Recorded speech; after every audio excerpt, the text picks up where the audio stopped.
भारत सरकार के मामले में कई बार अपने मित्रों ने कहा कि माननीय प्रधानमंत्री जी को कितनी बार क्यों बताते हो, क्यों बोलते हो, उनकी बात क्यों रखते हो।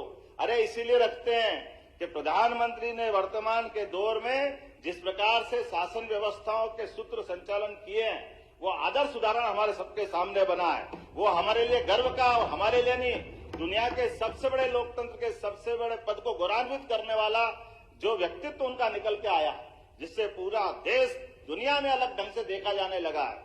हम इसलिए उनको याद करते हैं, जिनके समय हम देखें अगर 21वीं शताब्दी में पूरी दुनिया दो धारा में जा रही है और ऐसे में एक धारा एक अलग प्रकार से जा रही है जिसमें विभिन्न प्रकार की चुनौतियां हैं।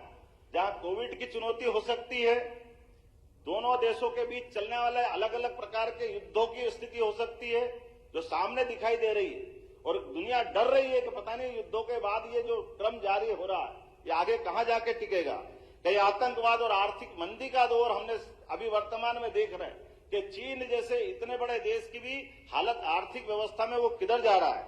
और दूसरी तरफ औद्योगिक क्रांति, टेक्नोलॉजी क्रांति, G20 ने दुनिया में आगे बढ़ने का एक नया मंच तैयार किया। माननीय प्रधानमंत्री जी को बधाई, जिन्होंने दूसरा मोर्चा लेकर के भारत का मान बढ़ाने का, सम्मान बनाने का मार्ग पकड़ा है और उसके कारण से मैं निश्चित रूप से उनको बधाई देना चाहता हूं।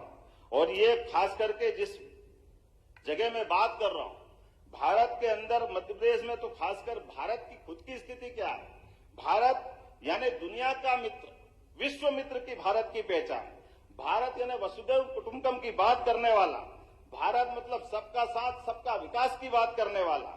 और मोदी जी के नेतृत्व में पिछले 10 साल में भारत ने जिस प्रकार से अपने कदम बढ़ाए, मुझे इस बात का गर्व है। भारत के विकास ने सोने की चिड़िया बनने की तरफ अपने कदम बढ़ाए हैं, ये हमारा सबका सौभाग्य है। हजारों साल से भारत की जो पहचान थी, भारत उस रूप में स्थापित होता आया है। और मुझे इस बात की और खुशी है कि हमारी विरासत हमको विश्व गुरु की तरफ निश्चित रूप से बुला रही है। आज नहीं तो कल ये अपना अमृत काल हमको विश्व गुरु की तरफ ले जा करके सार्थक दिशा में एक कदम बढ़ाने के लिए मजबूर कर रहा है और हम अपने चमत्कारिक रूप से आगे बढ़ रहे हैं। मुझे इस बात की प्रसन्नता है कि वर्तमान के समय में जब हमने स्वतंत्रता के 75 वर्ष पूरे किए, हमारे सौभाग्य की बात है गणतंत्र के 75 वर्ष पूरे हुए, सुप्रीम कोर्ट ने अपनी स्थापना के 75 वर्ष पूर्ण हुए। ऐसे में विधायिका, कार्यपालिका, न्यायपालिका, मीडिया सभी के साथ राष्ट्र प्रथम ये जो दृष्टि माननीय मोदी जी के नेतृत्व में रखी है, ये हम सबको निश्चित रूप से अपने लोकतंत्र में आस्था और बढ़ाने के लिए हमारा मन में विश्वास मजबूत करती है।